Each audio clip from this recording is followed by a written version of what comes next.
Middle east में भयंकर युद्ध के बीच एक बहुत बड़ी खबर आई है। दशकों की दुश्मनी भुलाकर अमेरिका और ईरान के सबसे बड़े नेता पाकिस्तान के इस्लामाबाद में आमने सामने बैठे। एक कमरे में बिना किसी मध्यस्थ के पूरे 21 घंटे तक लगातार बातचीत हुई।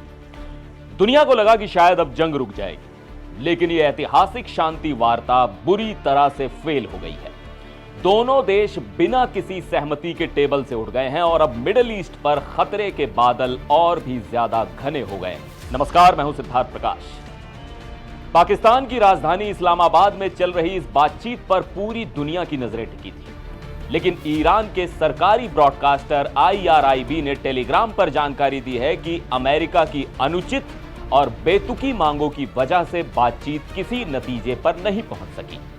ईरान का कहना है कि उनके 71 सदस्यों वाले प्रतिनिधिमंडल ने अपने देश के हितों की रक्षा के लिए लगातार 21 घंटे तक सघन बातचीत की। ईरानी दल ने कई नई पहल और प्रस्ताव भी सामने रखे, लेकिन अमेरिकी पक्ष की जिद और गैर वाजिब मांगों ने शांति समझौते का रास्ता रोक दिया और बातचीत खत्म हो गई। ईरान की तस्नीम न्यूज एजेंसी के मुताबिक अमेरिका इस युद्ध के बहाने ईरान से ऐसी चीजें मांग रहा था जो वो कभी नहीं दे सकता। अमेरिका की नजर दुनिया के 20% तेल व्यापार के सबसे अहम रास्ते यानी होर्मुज जलडमरू मध्य पर थी। इसके साथ ही अमेरिका ईरान से सभी परमाणु सामग्री हटाने की मांग कर रहा था। इस पूरी बातचीत में अमेरिकी प्रतिनिधिमंडल का नेतृत्व उपराष्ट्रपति JD वेंस कर रहे थे। उनके साथ विशेष दूत स्टीव विटकॉफ और डोनाल्ड ट्रंप के दामाद जेरेड कुशनर भी मौजूद थे। JD वेंस ने इस्लामाबाद से जाते हुए बहुत ही सख्त लहजे में कहा कि वो ईरान के सामने अपना आखिरी और सबसे बेहतरीन प्रस्ताव रख कर जा रहे हैं। अब ये ईरान को तय करना है कि वो इसे मानता है या नहीं। JD वेंस ने साफ कर दिया कि अमेरिका को एक पक्का कमिटमेंट चाहिए कि ईरान कभी भी परमाणु हथियार नहीं बनाएगा।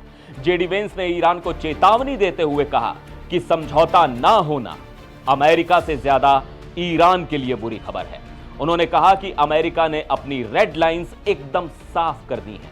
आपको बता दें कि बातचीत के दौरान JD वेंस ने कम से कम 6 बार अमेरिकी राष्ट्रपति डोनाल्ड ट्रंप से फोन पर बात की और उनसे निर्देश लिए।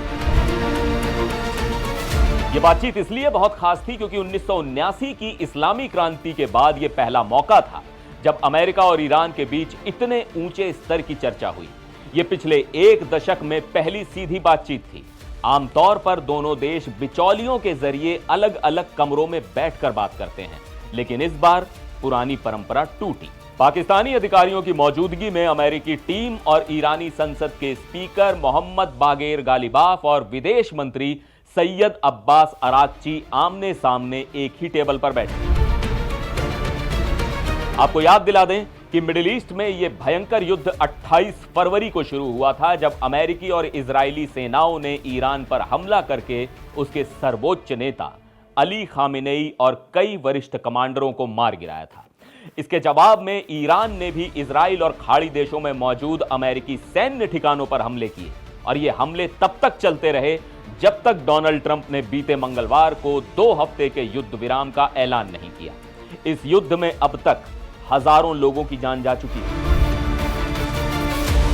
ईरान के विदेश मंत्रालय के प्रवक्ता इस्माइल बघाई ने साफ कहा है कि किसी को भी यह उम्मीद नहीं थी कि सिर्फ एक ही बैठक में कोई समझौता हो जाएगा। उन्होंने भरोसा जताया है कि पाकिस्तान और क्षेत्र के अन्य मित्र देशों के साथ ईरान का संपर्क आगे भी जारी रहेगा।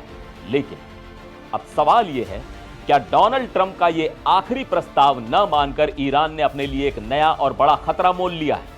क्या 2 हफ्ते का युद्ध विराम खत्म होते ही मिडिल ईस्ट में फिर से तबाही का नया दौर शुरू होगा? आप इस पूरे मामले पर क्या सोचते हैं? कमेंट करके जरूर बताइएगा। फिर मिलेंगे एक और वीडियो में। आप देखते रहिए NDTV इंडिया।